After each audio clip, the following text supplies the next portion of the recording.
Okay बच्चे, pay attention everyone. उधर आपने पार्ट बताया क्लास में ट्रॉपिज्म था। प्रॉब्लम नहीं है ना पे याद ओके लिसन बच्चे, एक दो क्वेश्चंस है बेटा कल वाले टॉपिक पे स्पेसिमेन पेपर में है, ठीक है, वो समझाने थोड़े से जरूरी है। उसके बाद आप हीट चैप्टर का कुछ पार्ट करेंगे। हाँ जी केमिस्ट्री करवाओ आप सर।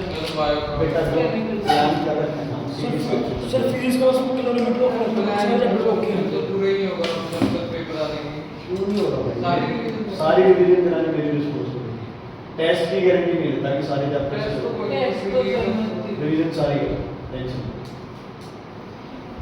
बोलो इस क्वेश्चन का आंसर जल्दी। White light is dispersed by a prism inside the prism compared to blue light, red light.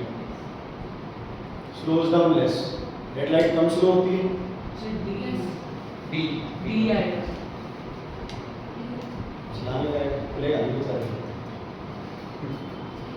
हंस रहा है, खोल लेना बैग को, कॉपी निकाल।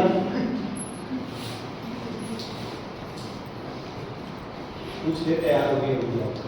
शर्मीली बहुत है तुम्हारी किताबें, है ना? जल्दी यस सर। बोलो क्या होगा? स्लोज डाउन लेस सही है, रिफ्रैक्ट स्लोर गलत है, ये गलत ये गलत। Slows down less refract less ये ठीक है। चलो इंट्रोवर्ट है ये देखो बहुत सारे उल्टा सीधा कुछ लिख रखा है, हमें शायद पता भी नहीं है, लेकिन इसका आंसर बताओ। Endoscope uses optic fibre to transmit high resolution images. D D high resolution images, total total internal reflection, 100% energy transmitted. Optic fibre बच्चे आप ये लगा लो एक तरह से एक वायर है जिससे आप ऑप्टिकल सिग्नल्स ट्रांसमिट करें। ओके इसका करो बच्चे इस क्वेश्चन को, ये यहाँ पर आ रहा मुझे।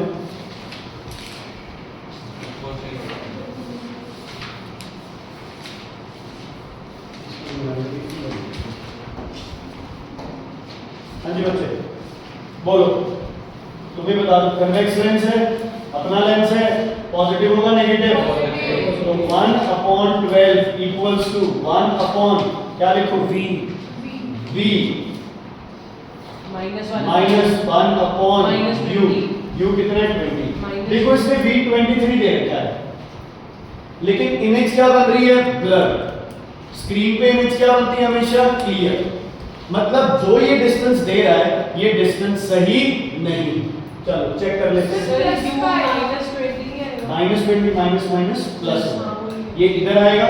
1/v equals to 1/12 minus 1/20, LCM आ गया 16, 5 माइनस 3, v की वैल्यू आ गई 20। प्लस या माइनस? प्लस।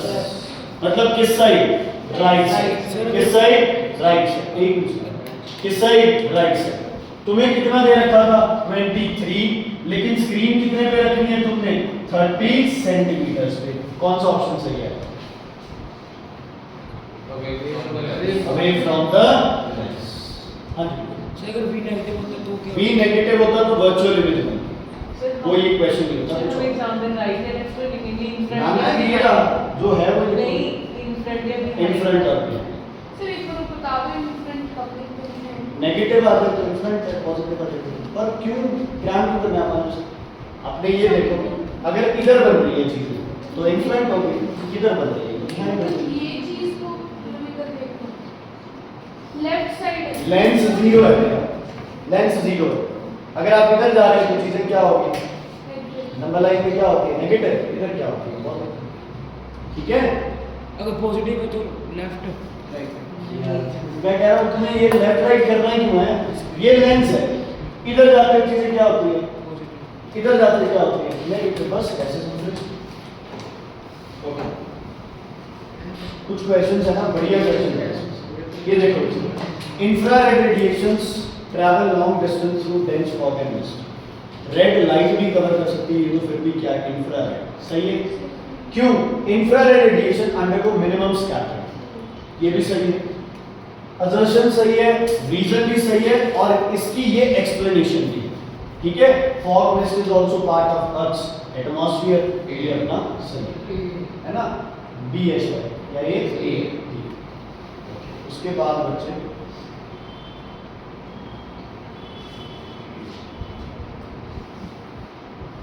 सर शिमला में हमने रेडियो एक्टिविटी का वो भी कराया था मैग्नेटिक वाला। वो बच्चे मैं बताऊँ। हाँ हाँ टेंशन ना, वो सब बताओ बच्चे कितनी इमेजेस बनेगी? टू कितनी इमेजेस बनेगी? टू, क्योंकि रिफ्रैक्टिव इंडेक्स कितने हैं? टू। जहाँ मर्जी बने अपने को से मतलब। Okay, a glass lens always forms virtual and erect image, diminished. Virtual erect diminished कौन सा होगा? कनकेव, क्योंकि एक कन्वेक्स है वो ये नहीं दे सकता, बाकी सारी इमेजेस। ठीक है बच्चे? ओके, हाँ जी। गामा अल्फाबेटल नामों में से गामा है, वैसे तो मास में चीज ये गामा क्यों असर हुआ? बाद में कर लेंगे। ये बताओ क्या होता है? फिनोमिना बोलो। Refraction of light. ठीक है, मन में डाउट आ जाए यार ये तो शिफ्ट हो रहा है, मैं रिफ्रैक्शन लिखूं शिफ्ट लिखूं, कोई चक्कर नहीं, यहाँ कोई वन वर्ड वो नहीं है, एमसीक्यू नहीं है, लिख लो।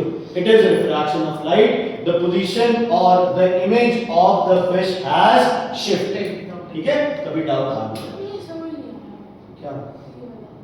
फिश ऊपर दिखाई दे रही है, दो नहीं है उसकी इमेज है। इमेज है भाई वो। ठीक है, क्लियर है?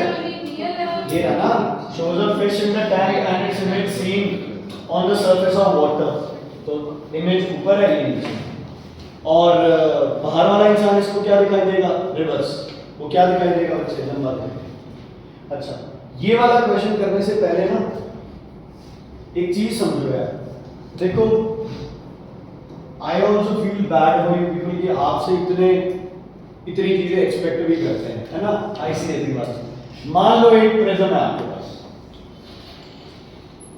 ठीक है, ये प्रिज्म है, ये लाइट रे आके इस प्रिज्म पे लगी, ठीक है, क्या बनाएंगे यहाँ पे? नॉर्मल रे। लाइट को सीधा जाना था, लेकिन लाइट किधर बेंड करेगी? Towards normal. फिर से नॉर्मल रे, लाइट को क्या जाना था? सीधा, लेकिन कैसे बेंड करेगी बच्चे? Away from. कैसे बेंड करेगी बताओ? Away from. यही कंसेप्ट कौन से लेंस का है बच्चे? बताओ। कन्वेक्स लेंस का, जिसमें लाइट सीधी आती है, थोड़ी बेंड करती है और बेंड करती है, हम बोलते हैं कन्वेक्स लेंस क्या करता है? कन्वर्ज। यही है कंसेप्ट। क्लियर? यहां कौन है? Rarer, denser, rarer. इधर कौन है? Rarer, denser, rarer. यही होता है। ये सुन, अब थोड़ा सा इस चीज को बच्चे अलग तरीके से समझते हैं। मान लो अपने पास एक प्रिज्म है, ठीक है, इस पे लाइट लग रही है,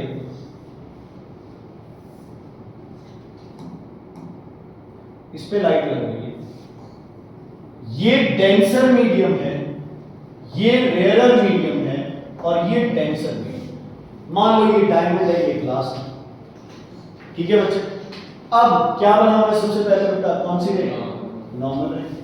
बताओ लाइट किधर बेंड करेगी? Towards normal, away from normal.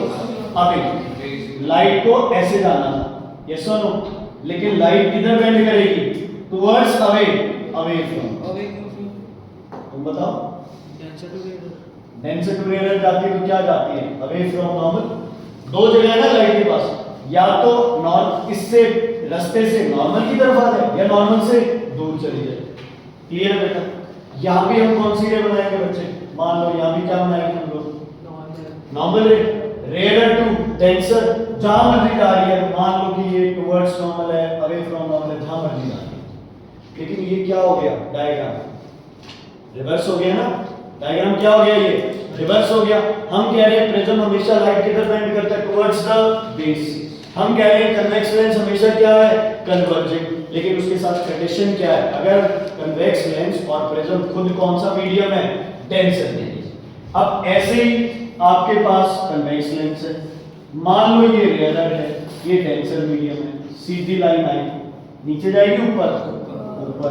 अब कहां जाएगी? तो कन्वेक्स लेंस कौन सा लेंस बन गया यहाँ पे? Divergent lens. कौन सा बन गया? डाइवर्जेंट। तो इधर समझ आ गई बात? ठीक है, कंसेप्ट कोई वो नहीं है कोई ज्यादा, लेकिन यार इतना नहीं सोचते। नहीं उस उसमें। पर अंदर लाइट बिल्कुल बेस पे हमारे बेस सीधी वो सेंटर ऑफ कर्वेचर पे जाएगी तो सीधी निकल जाएगी, वो तो सेंटर ऑफ कर्वेचर का केस हो गया। ठीक है बच्चे, क्वेश्चन क्या है इसका? हाँ जी, इसका क्वेश्चन क्या है? इसका क्वेश्चन कम गया है। उसमें भी मतलब होना चाहिए कहीं से, जैसे हम जो ये वाला मिरर है तो लेंस है सॉरी कन्वेक्स, उसको सर ऊपर प्रिज्म नीचे प्रिज्म और सेंटर में ग्लास स्लैब मारते हैं, और अगर ग्लास स्लैब में ग्लास स्लैब तक अगर बिल्कुल एग्जैक्ट सेंटर में नहीं है तो ऊपर नीचे जाते हैं। एग्जैक्ट सेंटर में एक अगर बिल्कुल सेंटर में मारे ना तो वो Perpendicular। लेकिन अगर ग्लास स्लैब है तो जिस साइड जाएगी वो उस साइड निकलेगी। हाँ जी, रिफ्रैक्शन किसका?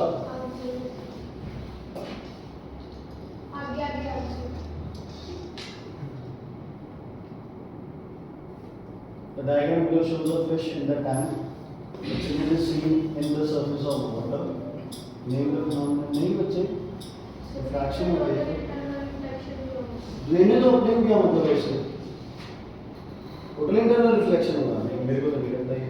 नहीं सर टोटल रिफ्लेक्शन कैसे मिलेगा? रिफ्रैक्शन हो रहा है purely. Purely Its image seen in the surface of water. नीचे से ऊपर देख रहे हो तो। ओ यार तो आंसर पे जा रही है, तो फिनोमेनन देख, तू यहाँ दिमाग लगा। चलो यार इसे चेक कर देता हूँ, मेरे हिसाब से रिफ्रैक्शन नहीं है। हाँ ये हो सकता है, अंदर से अगर देखे ना वो अलग चीज है, ये आप अंदर से देख सकते फिश को कैसे नहीं बच्चे। फिश कैसे अपनी में देख देख कर मान लो ऑब्जेक्ट ही यहाँ पे देखे सर हम पानी में रहते हैं। तो वो भी वहाँ पे तो नहीं दिखेगी, वो तो फिर सामने ही देख सकते वो तो हमें ही दिखेगी। सर वो तो 90 डिग्री पे लगेगी तो वो हमारी चल शेप कोई पूरी कोई नहीं। नहीं अगर सर टोटल एक मिनट सर से अगर टोटल रिफ्लेक्शन तो क्या होता है? तो फिश हमें ऐसे ही होता है ना, वो अलग होता है। तो कैसे होता है? दिखाई नहीं देती वो। सर मान लो अगर किसी वे है सर, हमें पानी के अंदर और फिश की टोटल इंटरनल रिफ्लेक्शन से लाइट आ रही है हमारी आई पे, तो हमें वो फिश सरफेस के ऊपर दिखेगी। ओके, कोई नहीं बच्चे, आप देख लेंगे इसको, आएगा रिफ्रैक्शन। इधर देखो बच्चे, आपको ये क्वेश्चन गिवन है कि इसका जो रिफ्रैक्टिव इंडेक्स है वो है μ1। क्या है बच्चे? μ1। पहला केस ले रहे हैं हम μ3 का, μ3 इज लेस देन μ1, मतलब ये मीडियम है डेंसर, ये है रेयरर और ये भी है रेयरर। ठीक है बच्चे, जो नॉर्मली होता है, तो इस पे कोई भी रे आके लगेगी तो वो क्या करेगी? कन्वर्ज। क्या करेगी? कन्वर्ज। μ1 क्या चीज है? ये रिफ्रैक्टिव इंडेक्स है μ1, इसका रिफ्रैक्टिव इंडेक्स है, बाहर का रिफ्रैक्टिव इंडेक्स है μ3। डन। अब यहां के इसमें ये है μ1 और बाहर वाला है μ2, और बाहर वाला अंदर वाले से क्या है? ज्यादा है, मतलब बाहर का क्या हो गया? टेंशन, और अंदर वाला क्या हो गया? रेयर। ठीक है बच्चे, अब लाइट क्या करेगी? नीचे जाएगी? नहीं, क्या करेगी? तो फिर से ज्यादा टेंसर रेयर टू ये ज्यादा है, नहीं ये ऐसे बोल रहा हूँ रे टेंसर कैसे बना? ये रहा बेटा लिखा हुआ है μ1 μ3 से ज्यादा है तो टेंसर हो गया, μ1 μ2 से कम है तो क्या हो गया? रेयर हो गया। जब हवा से ग्लास हवा जाते हैं तो कन्वर्ज करता है, जब उल्टा हो जाता है सारा प्रोसेस तो कन्वर्ज की जगह क्या करेगा? डाइवर्ज। तो फिगर 1 क्या करेगा? कन्वर्ज, और फिगर 2 क्या करेगा? जैसे मतलब डायग्राम्स बनाते हैं तो नेक्स्ट लेंस के तो पूरा मतलब उसको प्रिज्म की तरह को करना बीच में से ही सीधा कर सकते नहीं नहीं, जैसे आप तो सिंगल लाइन ही यूज करते हो नहीं ऐसे नहीं सर, मतलब जैसे कि बेटा, ये भी कर लोगे तो भी तो आप तो इस लाइन से ही करते हो चेंज। हाँ तो मतलब ऐसे तो नहीं करना, पहले उसको नहीं फिर करके नहीं, फिर आप इस लाइन से ही करेंगे। हाँ हम लेंस को क्या मानते हैं? बहुत ज्यादा थिन मानते हैं। ठीक है, क्लियर है बच्चे? ओके, अगला क्वेश्चन तो इजी है बेटा, करो सॉल्व। किसी का रिफ्रैक्टिव इंडेक्स 1.3 था, हीट किया, रिफ्रैक्टिव इंडेक्स हो गया x, तो हीट करने पे कम होगा ज्यादा होगा? कम होएगा टेम्परेचर से रिफ्रैक्टिव टेम्परेचर बढ़ता है तो ऑप्टिकल डेंसिटी कम और रिफ्रैक्टिव इंडेक्स भी कम। ठीक है बच्चे? हाँ जी, इसके दो डिफरेंस बताओ, नॉर्मल रिफ्लेक्शन और टोटल इंटरनल। उसमें पार्शियली लाइट नॉर्मल में partial light is reflected, total light is reflected, 100% energy is got. Clear image completely clear more brightness less bright. चलो ये भी हो गया, ये उसी में ही आ गया, कवर हो गया। एक और डिफरेंस होता है नॉर्मल रिफ्लेक्शन और टोटल रिफ्लेक्शन। मतलब यहाँ एंगल ऑफ Sir, इंसिडेंस ये का- problem है, मैं क्या यहाँ बोलते हैं? critical angle है ना, कि angle of incidence should be greater than critical angle. यहाँ एंगल ऑफ इंसिडेंस का ऐसा कोई केस नहीं है, नॉर्मल किसी भी एंगल ऑफ इंसिडेंस पे नॉर्मल रिफ्लेक्शन हो जाएगा, लेकिन वहाँ कंडीशन है क्रिटिकल एंगल से बड़ा। ये लिख सकते हैं सर when light उसकी second when light light travels है। from डेंसर टू रियल देख सकते हो, when light travels in transparent medium and when light is reflected by a phase surface or a solid surface. हो सकता है, but वो दोनों एक जैसे से ही आते हैं, क्रिटिकल एंगल वाला ज्यादा हो इसकी सकता है। सेकंड इमेज ब्राइटनेस होती है, इसकी सारी इमेजेस की ब्राइटनेस होती है, ये सारी images- नहीं ऐसा क्यों पंगे ले रहे हैं आपने, जो सबसे सेफ और सबसे करेक्ट है वो करो। हाँ जी बच्चे, रेड ब्लू ग्रीन लेंस से पास कर रही है, एक ही जगह कट करेगी, तीन जगह करेगी, तीन जगह या दो जगह करेगी। एक जगह नहीं तीन। लेंस क्या होता है, एक तरह से प्रिज्म ही होता है, तो लाइट क्या करेगी, डिस्पर्स करेगी। बोलो, एक, दो और तीन। दर्शन जी बताओ तुम, 1 2 3 का नाम। So 3 red, 3 red, sir, 2 green, 1 blue or white. Blue blue और वायलेट। अच्छा एक चीज ध्यान रखना है, इसको तो गलत कभी मत करना, Green है ना, बीच वाली ग्रीन है तो वो तो ग्रीन आनी है, बाकी अपने हिसाब से करो। अच्छा और इसके बाद क्या बोल रखा है, अगला क्वेश्चन देखो, name the invisible radiation which are studied with quartz. Quartz, UV, rock salt, infrared, glass, visible. Glass, state 1 use, UV radiation ज्यादा स्टरलाइजिंग पर्पसेस के लिए यूज होती है, प्लांट्स में उनको यूज करते हैं किसके लिए, फोटोसिंथेसिस एंड ऑल। बाकी इंफ्रारेड इंफ्रारेड या विजिबल दोनों आ सकते हैं इसमें, है ना, इवन रेडियो वेव्स, माइक्रोवेव्स भी आ सकते हैं। क्या है इसका सीखा? Radio waves, microwaves, infrared, visible light, कुछ भी जो यूवी से ऊपर वाली। ठीक है, क्लियर है? चलो आगे बढ़ते हैं, ये हो जाएगा बच्चे, इक्वेशन हो जाएगा। आपसे पूछा what is nature of image, ठीक है, नेचर ऑफ इमेज पहले v निकालो, अगर v आ रही है नेगेटिव तो होगी वर्चुअल, v आ रही है पॉजिटिव तो होगी रियल। अब इन्वर्टेड और इरेक्ट उससे आ रहा है, फिर आपसे पूछा है कैलकुलेट द डिस्टेंस, वो v से आ रहा है। ठीक है, आप यहाँ पे v से i और o की रिलेशन भी बता सकते हैं।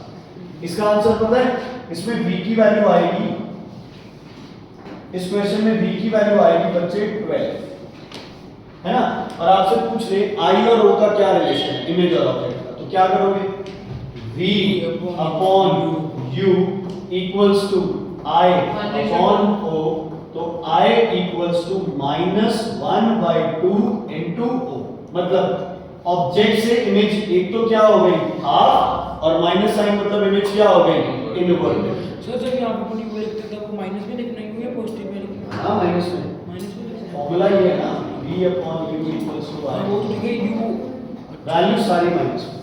ठीक है, चलो बच्चे अगला इमेज ब्लर कब सर बनेगी? इतने ज्यादा है? इमेज ब्लर कब बनेगी? जब वो सही स्क्रीन पे नहीं रखा होगा, स्पेसिमेन सही पी पे नहीं रखा होगा। रिफ्लेक्शन के क्वेश्चन होते हैं ना। करो बच्चे ये करो। Violet, red, green. Which color will show maximum angle of deviation? Violet. Violet, minimum. Red. Instead of sunlight, green color ray is used. क्या रहेगी? Green रहेगी, क्यों? No No color change. dispersion. No dispersion, कोई color change नहीं। Sir ये बहुत ही चाहिए ये बोला? Dispersion में कैसे आएगा सर? No वो color इधर change luminance आएगा। किया पहले नहीं कैसे no color change तो ये है। मतलब डिस्पर्जन नहीं होगा ना, एक ही लाइट है, एक कलर लाइट है, दूसरा क्या डिस्पर्जन होगा। हाँ जी बच्चे जल्दी से ओ से स्टार्ट करते हैं, सी क्या है, Critical angle. बोलो बोलो जल्दी बोलो, सी क्या है, क्रिटिकल एंगल। सिर्फ मैंने क्लास में कराया। चलो ई क्या है, इमर्जेंट यू क्या है, रिफ्लेक्टेड रे, क्यू क्या है, रिफ्रैक्टेड रे। तेरे रिफ्रैक्शन और रिफ्लेक्शन में गड़बड़ होती है, ध्यान रखिए। हाँ वो रिफ्लेक्टर में बताना क्या डिफरेंस है? Reflection. Reflection. रिफ्लेक्ट कर रही है वो, रिफ्रैक्टेड रे, E sir refracted refracted ray कैसे 90 minus refraction angle है नहीं कौन? E यू रिफ्रैक्टेड रे है, यार वो E ई क्या है? ग्लांसिंग एंगल है, लेकिन अगर एंगल ऑफ रिफ्रैक्शन पूछ रहे तो 90 माइनस ई लिखना पड़ेगा, ध्यान रखना। क्या चाहिए 90 माइनस एंगल ऑफ रिफ्रैक्शन पूछ रहे हैं। एंगल ऑफ रिफ्रैक्शन पूछ लेना तो 90 माइनस ई लिखना है, क्योंकि E is naught angle of refraction. Angle of refraction किसके बीच में होता है बच्चे? मान लो ये रे ऐसे है ना, और आपको ये एंगल कहना है, इंसिडेंट ये आपकी मान लो नॉर्मल, ये आपके पास क्वेश्चन ऐसे, ये नॉर्मल, ये एंगल गिवन है ई, इसकी तो कोई इंपॉर्टेंस ही नहीं है। एंगल किसके बीच में होना चाहिए? नॉर्मल रे के बीच में। तो ये वाला एंगल होगा 90 माइनस। इसमें ना सारी चीजें लिखी जाएंगी, सिर्फ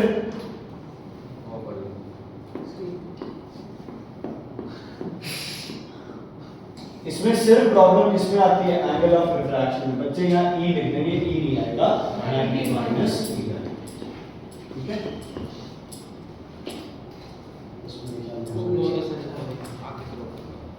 अभी नहीं आना। अभी करना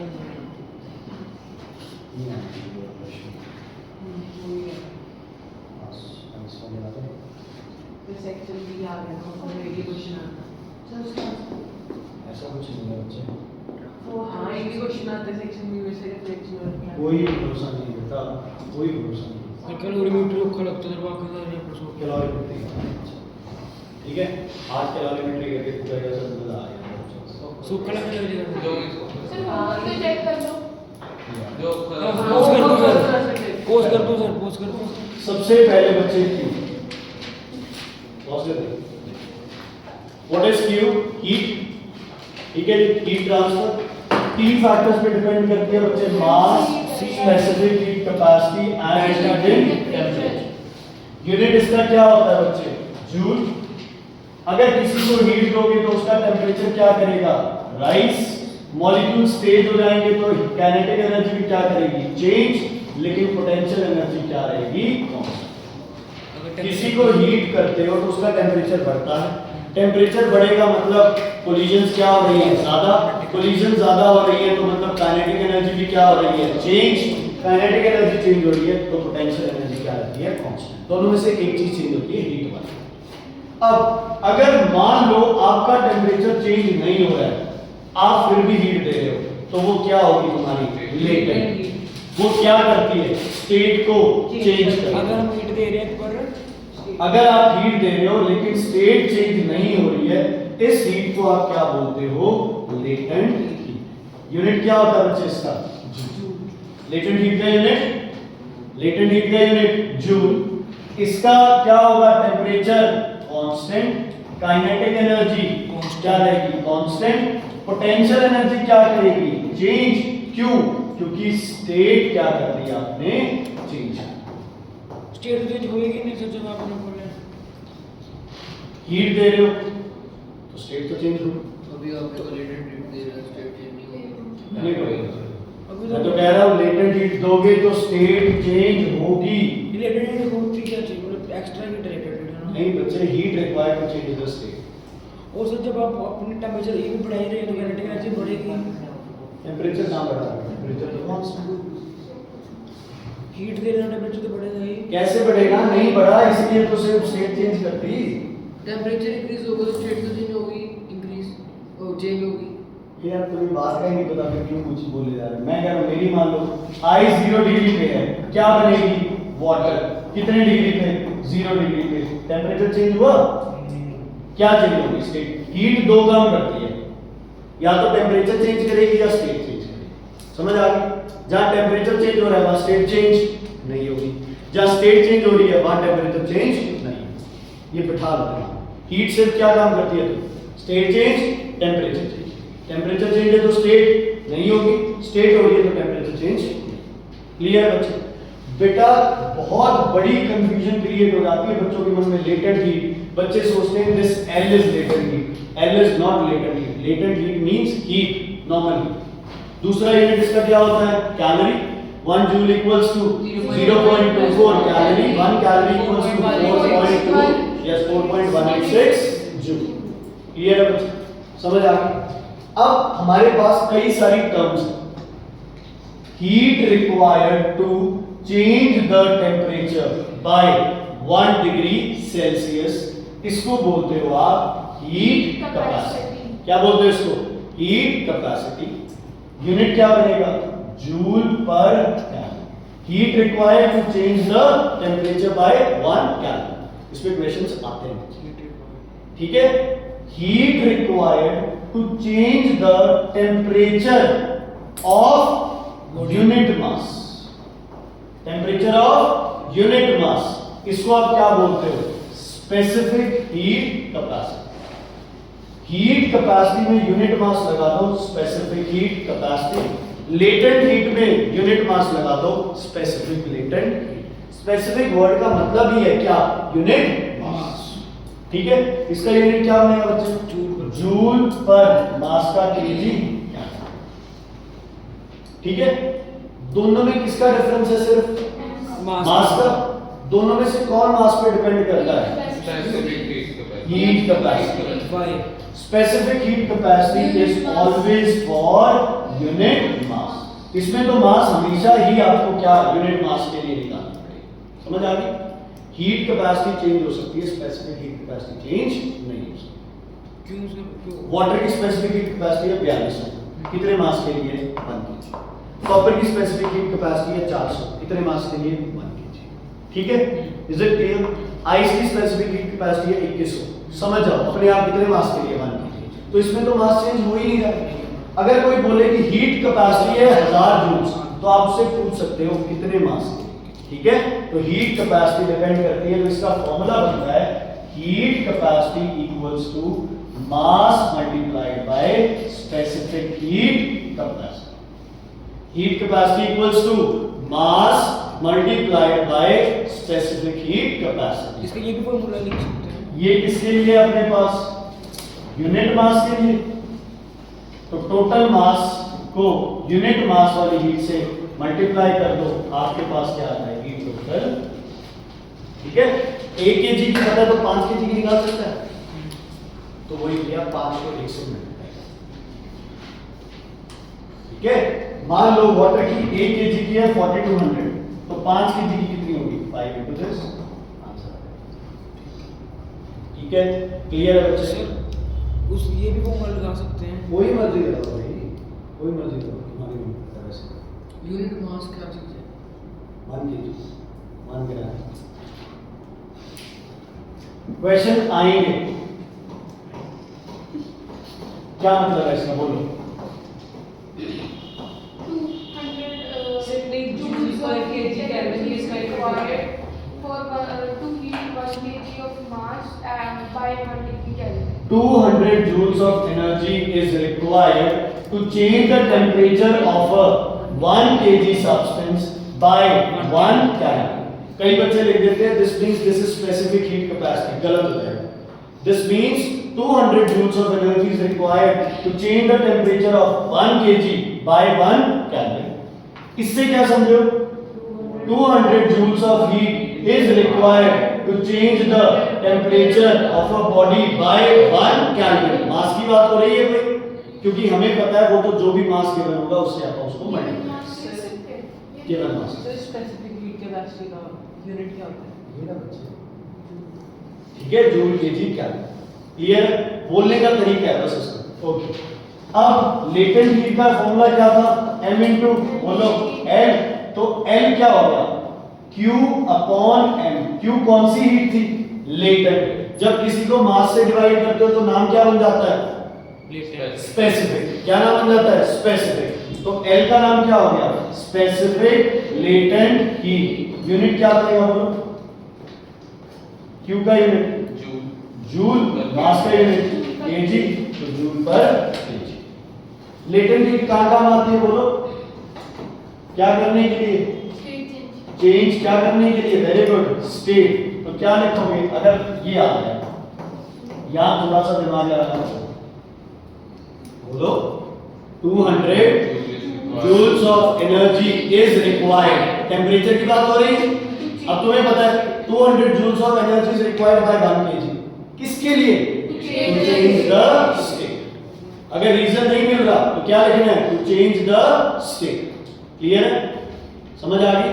200 joules of heat is required to change the state of 1 kg of a substance. Clear है बच्चे? कोई दिक्कत कोई परेशानी इसमें नहीं होता। अब जो अगली चीज तुम्हें दिमाग में रखनी है वो ये है, अगर किसी की स्पेसिफिक हीट कैपेसिटी कम है ना, वो एक तरह से रुद्र की तरह है, थोड़ी सी चीज बोल रहा है गुस्सा हो जाएगा, मुंह बना लेगा, मेरी तरह है ना, थोड़ा सा कुछ बोल दो गुस्सा हो जाएगा। Is it clear? जिसकी स्पेसिफिक हीट कैपेसिटी क्या है, बहुत कम है, उसमें सहन शक्ति भी क्या है, कम। मतलब उसको कोई हीट दोगे वो सारी हीट जल्दी से क्या कर देगा, ट्रांसफर, तो he will be a very good conductor. Conductor के लिए स्पेसिफिक हीट कैपेसिटी क्या चाहिए, लो इंसुलेटर है ना, अंशुल हो गया जैसे, लक्ष्य हो गया जैसे, है ना, इनको कितना मर्जी कहते रहो, क्या हो गया, क्या बोल रहे, सक्षम को कहा है मैंने, सक्षम को कहा, फिर मैं सक्षम को कहा है उसको, मैं बोला ही नहीं। ये कुछ बच्चे ऐसे हैं, बच्चे दे आर समवॉट क्या करते हैं, ये पेशेंट्स इनमें है ना, ये एकदम से उछल के कुछ भी बकवास नहीं करेंगे, जैसे ये रुद्र गुड़ कर रहा है ना, ये लोग कैमरे में बोले तो सही है ना, ये लोग क्या करेंगे, एक बार सुनेंगे है ना, हो सकता है अपनी गलती हो, फिर भी ये सुनेंगे एक बार, बाद में कहेंगे सर ऐसे नहीं करना चाहिए।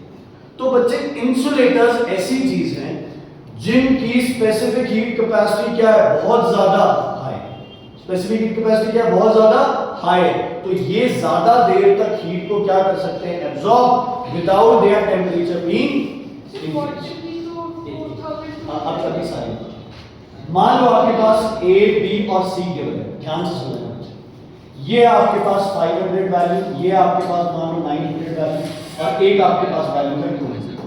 ध्यान से सुनो, आपके हिसाब से स्पेसिफिक हीट कैपेसिटी की वैल्यू मुझे ऊपर लिख दीजिए, इसमें से सबसे बेस्ट कंडक्टर कौन है, बी, सी, जिसकी कम है, कोई ऐसा जो ए बी कह रहा होगा, बी और सी में कंफ्यूजन रखना है, उससे बी सी क्यों होगा, क्योंकि ये थोड़ी सी हीट देके क्या कर गया, अपना टेम्परेचर राइज कर गया, so C will be a good conductor.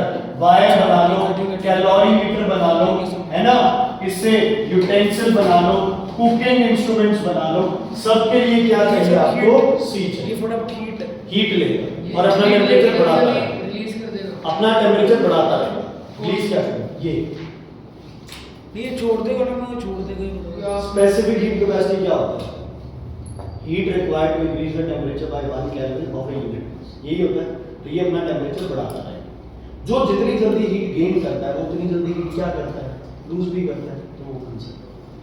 Best insulator कौन है, ये बी, कूलेंट सबसे बेस्ट कौन होगा, बी होगा, क्यों, क्योंकि ये बहुत ज्यादा हीट एब्जॉर्ब करता रहेगा लेकिन अपना टेम्परेचर नहीं बढ़ाएगा, दिमाग क्या रहेगा इसका, ठंडा है ना, ये आपका हीट रिजर्वॉयर भी है, ये आपका क्या है, हीट रिजर्वॉयर भी है। इस कड़ी के अंदर जो आपका बेस्ट निकल के आता है वो कौन है बच्चे, water, 4200 joules per KG gallon, ठीक है। पानी को जल्दी गर्म नहीं कर सकते, जल्दी ठंडा नहीं कर सकते, लैंड ब्रीज, सी ब्रीज, पेड़ों को ज्यादा ठंडा है तो पानी दो, क्योंकि हाई स्पेसिफिक हीट कैपेसिटी है बच्चे। कूलर किसको यूज करो, पानी को, है ना, बुखार चढ़ गया तो ठंडे पानी की क्या करो, बैंडेजेस लगाओ, है ना, चोट लग गई तो गर्म पानी का सेक करो। जहां पानी की इंपॉर्टेंस आ रही है वहां तुमने क्या लिखना है, high specific heat capacity of water. Water तो सिर्फ इलेक्ट्रिसिटी कंडक्ट नहीं करता, नहीं करता, इंसुलेटर, लेकिन उससे तो मतलब करंट लगता है, वो प्योर वाटर नहीं है बच्चे, उसमें सॉल्ट्स होते हैं तो आयंस मिक्स हो जाते हैं। प्योर वाटर है ना, एक तरफ पानी डाल दो और आप उस पे हाथ रख लो, कुछ नहीं, सॉफ्ट की बात नहीं है, प्योर की बात, प्योर वाटर में तार डाल दे, कुछ भी नहीं, कुछ नहीं होएगा, कुछ तो आयन की वजह से हो जाता है, कम सर हम एक्सपेरिमेंट करके दिखाओगे आयंस की वजह से, आयंस सर का आप सर पानी में सर हाथ डालना सर करंट वाला, सही बात है, वही बच्चे छोटे बच्चे यू फिर बड़े होकर बुला लेंगे घर पे। तब शायद तुम भी समझदार हो, ऐसे करके डाल हम तो हम एक्सपेरिमेंट करेंगे। मेरा तो पता है मुझे, सर क्या से भावे 4 करने देंगे आपको सर, एक्सपेरिमेंट तो करेंगे, साइंस है सर। करके कि आप कहते हैं करंट लगेगा, इसमें क्या आपने बेटा पानी नॉर्मल वाटर में आ जाओगे, normal water is tap water, salty water, है ना, उसमें आयंस है तो वो प्योर वाटर कौन सा होता है सर? प्योर वाटर कौन सा? कोई नहीं। बता रहे हो, घर पे एक्सपेरिमेंट करो। शाम को जो तुम क्या बात कर रहे हैं उससे प्यार कुछ नहीं। ठीक करके रहो। Listen, बस मजाक नहीं है कुछ नहीं। इसके बाद बच्चे आपके पास क्या होता है? Latent heat of fusion. बेटा बहुत डिफरेंस है दो टर्म्स में, बहुत डिफरेंस है। लेटेंट हीट ऑफ फ्यूजन आते ही बच्चा सोचता है ये है L, this is naught L, this is Q. ठीक है, अगर इसके आगे टर्म लगा दूं मैं स्पेसिफिक, अब ये क्या बन जाएगा? समझ आएगी? लेटेंट हीट का मतलब है heat required to change the state of a substance. अगर वर्ड स्पेसिफिक लगा दूं तो इसका मतलब मैं किसकी बात कर रहा हूं? एल की बात कर रहा हूं, specific latent heat of fusion. Sir वैसे क्यू मतलब हीट कैपेसिटी होती है, ऐसे होती है, heat energy, heat, capital C heat capacity, small C specific heat capacity, L specific latent heat of fusion. आपने मेरे कहा था एल्कुलेटेड हीट नहीं मानता। नहीं, हाँ नहीं मान रहा। अगर ये लिखूंगा तो एल लेटेंट हीट नहीं है, स्पेसिफिक वर्ड डाल दिया तो अब बन जाएगा ये specific latent heat of fusion या जो भी। ठीक है, क्लियर? कोई दिक्कत है तो बताइए, कोई दिक्कत है तो बताइए। क्लियर है? बताइए। अब पता है अगर स्पेसिफिक वर्ड नहीं है तो क्या लिखेंगे? क्यों लिखोगे? Heat required to change the state, और स्पेसिफिक हो जाए तो heat required to change the state of a unit mass. ठीक है, अब आइस की specific latent heat of fusion क्या होती है बच्चे? 336 जूल्स पर ग्राम। बहुत है, ये थोड़ी वैल्यू नहीं है, ये वैल्यू क्या है? ज्यादा है, इसको समझो। आइस को इतनी हीट चाहिए क्या बनने के लिए? वाटर, और वाटर इतनी हीट रिलीज करेगा क्या बनने के लिए? वापस आइस। समझ आ गई? आइस पिघलती है तो बहुत ज्यादा क्या हो जाएगी? ठंड। आइस जब जमने लगती है तो वो हीट क्या करेगी? रिलीज। आइस पे कोई क्वेश्चन आ जाए, है ना, ice can cooler drink more quickly because it has a high specific latent heat of fusion. It has a high specific latent heat of fusion. ये सर आइस की होती है ना? ये आइस की या वाटर अगर फ्रीज कर रहा है तो भी यही हीट चाहिए। अगर बात कर रहे हो स्टीम की तो कितनी होती है बच्चे?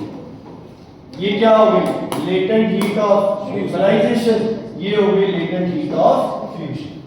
ठीक है, लेटेंट हीट ऑफ वेपराइजेशन कितनी है? 2268। ये भी क्या है? बहुत है। 4200 भी बहुत है, 336 भी बहुत है, और 2268 या 2260 भी लिख सकते हो, ये भी बहुत ज्यादा है, ये समझ लो। तो स्टीम की एनर्जी क्या होगी? वाटर से ज्यादा। कितनी ज्यादा? इतनी ज्यादा। ठीक है, इसलिए स्टीम क्या कर सकती है? Can cause more burns as compare to water at 100 degree Celsius. हाँ जी सर, ये वाटर से इतनी ज्यादा है? वाटर से स्टीम बनने के लिए इतनी हीट एब्जॉर्ब करनी है, स्टीम से पानी बनने के लिए इतनी हीट क्या करनी है? रिलीज। सर ये तो ग्राम के लिए केजी के लिए बहुत ज्यादा। सिर्फ मतलब जब 100 डिग्री सेल्सियस पे वाटर स्टीम बनता है तो स्टेट नहीं चेंज होती, लेकिन उसमें मतलब क्या बोल रहे हो? टेम्परेचर नहीं चेंज हाँ, होता, टेम्परेचर और काइनेटिक एनर्जी चेंज होती है, पोटेंशियल होता है। टेंशन चेंज होती है और स्टेट तो इससे वाटर को कन्वर्ट करने के लिए 336 जूल वो एब्जॉर्ब कर रहे हैं। Ice absorb. वाटर बनने के लिए फिर वाटर से आइस रिलीज हो। बेटा जितना याद है बनाना हीटिंग कर्व, बनाना कॉपी की हीटिंग कर्व, जितना याद है उतना बनाना। एसटी क्या चीज है? एसटी क्या चीज है? यार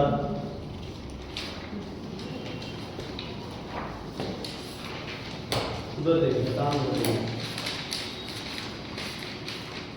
कुछ जो भी याद है प्रोसेसेस से ही ना देखो अपने कुछ volume That's it, direct. Ice से लेके हाँ।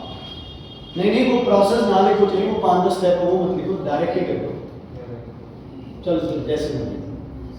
आइस से शुरू करेंगे। हाँ जैसे ऐसे बनेगी? टेम्परेचर कुछ लिखा नहीं, मतलब वो तो आता क्या है देखो। ग्राफ तो बनाओ। ग्राफ बना रहे हैं। सर हो गया सर।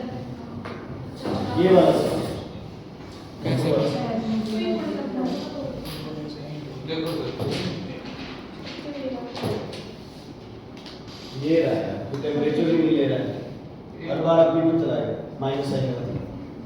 टेम्परेचर्स तो लिखो बेटा, कौन कौन से टेम्परेचर है? -30 डिग्री सेल्सियस, 0 डिग्री सेल्सियस, और क्या आएगा अपने को पता है 100 डिग्री सेल्सियस, और क्या आएगा 120 डिग्री सेल्सियस।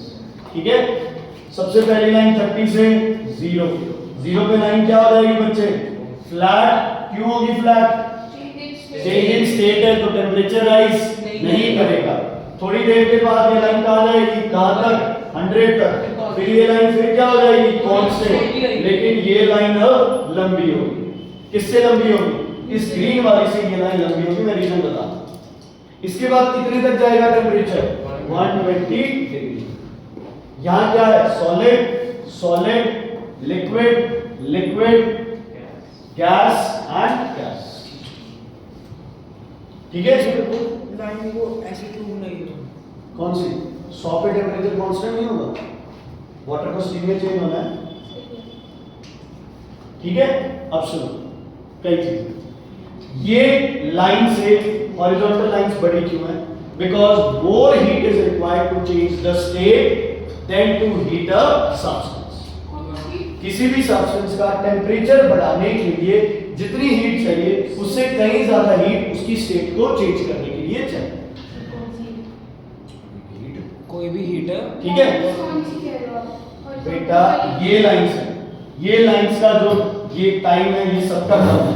हॉरिजॉन्टल लाइंस हमेशा ज्यादा टाइम लेती हैं। क्यों? क्योंकि स्टेट चेंज करने के लिए हीट क्या चाहिए? ज्यादा चाहिए। जो सर पहली वाली ग्रीन लाइन है हॉरिजॉन्टल वाली, वो जो ग्रुप नहीं है वर्टिकल वाली ग्रीन है, ये कुछ बट उन दोनों क्या है ये कुछ बेटा 10-12 साल लग जाए यही काम करना पड़ेगा अगर पढ़ेगी ढंग से। क्या? सर सुनना है। मेरी सुनो पहले, एक बार सुनो। ये लाइन इससे छोटी क्यों है? क्योंकि तुम्हें वैल्यूज भी पता है। इसकी कितनी है? 336 जूल्स पर ग्राम, और इसकी वैल्यू कितनी है? 2268 जूल्स पर ग्राम। तो तुम्हारा रीजन डेटा के साथ होगा। क्या लिखोगे? आप लिखोगे specific latent heat of fusion of ice is 336 joule which is lesser than specific latent heat of vaporization which is 2268. So horizontal line AB is less as compared to horizontal line CD. ये question मिलेगा। अगर heat ज्यादा require हो तो फिर उससे क्या attachment होगा? क्या उससे अगर वो कम हो ज्यादा क्या अटैचमेंट? अटैच क्या बच्चे तुमसे ज्यादा टाइम तक चाहिए उसे? हाँ जी बेटा, थोड़ा सा रीजन देखो तो ज्यादा बेटर। ठीक है, क्लियर है बच्चे? समझ आ गई? होने का क्लियर है।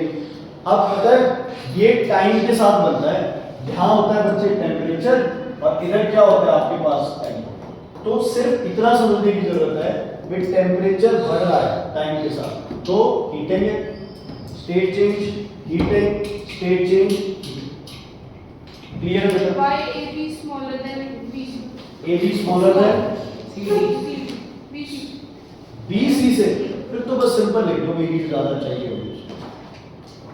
और इन दोनों में CD और BC. तुम्हें मेन क्या करना है? इन दोनों में गैप का ध्यान रखना है, बाकी उसे मतलब सर मैंने टेस्ट में डाला था, पक्का याद नहीं है BC. यही था बच्चे, इसमें और इसमें रिलेशन था और मैंने पेपर में भी डाला हुआ और है। ये हर तो बार। ठीक है, दो थे, एक तो ये था, एक BC और CD था. वो भी फिर यही बोल दो, हीट रिक्वायर्ड इसमें कम होगी, इसमें हीट रिक्वायर्ड कम होगा। और BC और CD में तो कुछ नहीं पता. और यार जो मर्जी हो, मैं कह रहा हूँ अगर टाइम कम लग रहा है तो बोल दो हीट कम चाहिए, टाइम ज्यादा लग रहा है तो बोल दो हीट ज्यादा चाहिए। बस इसमें तुम्हारे पास डेटा पास है तुम्हारा। ठीक है? सर AB में पोटेंशियल AB में पोटेंशियल एनर्जी इंक्रीज, CD में पोटेंशियल एनर्जी इंक्रीज। यहाँ काइनेटिक, यहाँ काइनेटिक, वहाँ भी काइनेटिक। ठीक है, एक कूलिंग कर्व बना लें। लास्ट में तो नैपथलीन है आपके पास 80 डिग्री सेल्सियस पे और ये गैस है। अब देखते हैं तुम्हारा दिमाग। बॉइलिंग पॉइंट है इसका 80 80 डिग्री सेल्सियस। फ्रीजिंग पॉइंट है इसका 40 डिग्री सेल्सियस, और आप इसको कूल कर रहे हो 20 डिग्री सेल्सियस तक। कूलिंग कर्व 80 से 20 तक कर रहे हो, ये आपको कुछ टेम्परेचर 80 डिग्री पे और बॉइलिंग पॉइंट भी 80 है। गैसियस फॉर्म में है 80। इक्वल टू 20 डिग्री से आप शुरू कर रहे हैं। 80 से शुरू करके 20 पे लेके आए, और 80 पे गैस है वो, 80 पे गैस है। ये 80 पे क्या 80 पे बॉइलिंग पॉइंट है। सर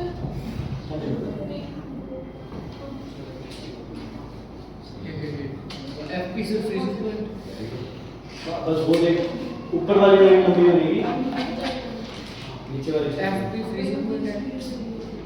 दिया अच्छे से।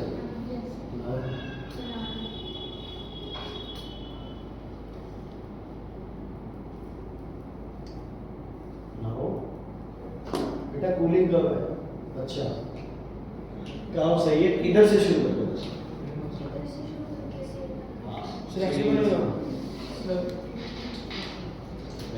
सारी समझदार है। इधर भी देख लिया इजी तो है सर। सर 80 है स्टार्टिंग ना ना यार, ग्राफ तो ऐसे है, ऐसे नहीं। 0 20 40 60 80। अगर ये ना भी हो तो कोई चक्कर नहीं है, ठीक है। पहले वो गैस है तो पहले वो किस में चेंज होगी, लिक्विड में। सर क्या वो आइस में होने में ज्यादा टाइम नहीं लगेगा सर। आइस वाटर कहाँ है भाई, नैपकिन की बात हो रही है। 80 से क्या करो, लाइन लंबी लगाओ, फिर कहां तक जाओगे 40 तक, फिर लाइन क्या लगेगी छोटी, और फिर कहां तक आओ 20 तक। अगर सर ऐसे अगर ऐसे ये वाली लाइन इस लाइन से क्या रहेगी, छोटी रहेगी, क्योंकि वो अगर फ्यूजन के लिए कम हीट चाहिए, वेपराइजेशन के लिए ज्यादा। अगर इस लाइन इधर और एक्सटेंड कर देंगे फिर क्या होगा। इस लाइन को इधर और एक्सटेंड कर देंगे। बेटा ये मेरे बस की बात नहीं है, क्योंकि मुझे नहीं पता सॉलिड के बाद क्या स्टेट होगी। नहीं अगर मैंने कुछ कब एक्सटेंड कब का क्या मतलब है, ये गैस है, ये गैस है, ये लिक्विड है, ये लिक्विड है, गैस से लिक्विड, ये लिक्विड, ये सॉलिड, ये सॉलिड। ये मुझे नहीं पता। सॉलिड होता है ना, कब करेंगे सेमी सॉलिड होता है ना। सर लिक्विड भी बोल सकते हो। सर बता दो ये कब वो भी नहीं भाई, सॉलिड से और क्या बनाएगा।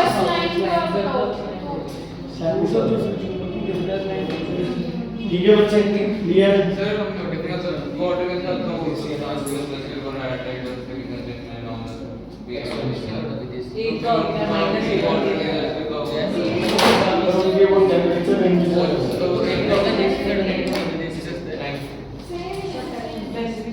सर आ रहे हैं, सुनो बच्चे एक क्वेश्चन। टेस्ट अगर छोड़ो डाउट भी है कि ऐसे सच बात है कहीं डाउट नहीं करता मेरा कैसी बात करते हैं।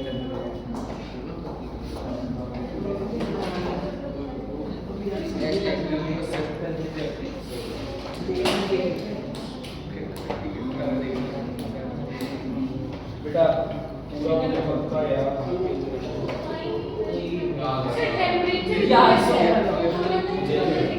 अच्छा अब है ना, सुनो घूमक सुनो, जैसे ठीक है ना भाई, सुन लो यार। जैसे बेटा एक तो जो आईसीएसई का स्पेसिफिक पेपर है ना 2025 वाला, ठीक है, इसके सारे ईडी के क्वेश्चन करके आ रहे हैं, लगभग 7 से 8 क्वेश्चन है इससे। ठीक है, कॉपी भी करना है जो आपने टेस्ट मतलब हाँ आज मैंने भेजा, ठीक है। टेस्ट होगा बच्चे तुम्हारा फ्राइडे को रिफ्लेक्शन। और दूसरा जो है ना, तुम्हें क्या करना है, उसमें से ढूंढ लेना है। बेटा सुन लो, 2023 का और अगर 2022 का पेपर मिले, उसी पेपर लिखा हुआ है उसमें जो 10 दिए ना पेपर, तुम चाहे कोई भी 2-3 सॉल्व कर लो, कोई दिक्कत नहीं है, बट कोशिश करना 2023 और 22 में से क्वेश्चंस करने, ठीक है। बाकी जो ये प्रैक्टिस मैं जो तुम्हें दे रहा हूं, ये प्रैक्टिस एक्सरसाइज 1 से अलग है। चैप्टर तैयार करने के लिए तुम्हें एक्सरसाइज पे ज्यादा ध्यान देना पड़ेगा।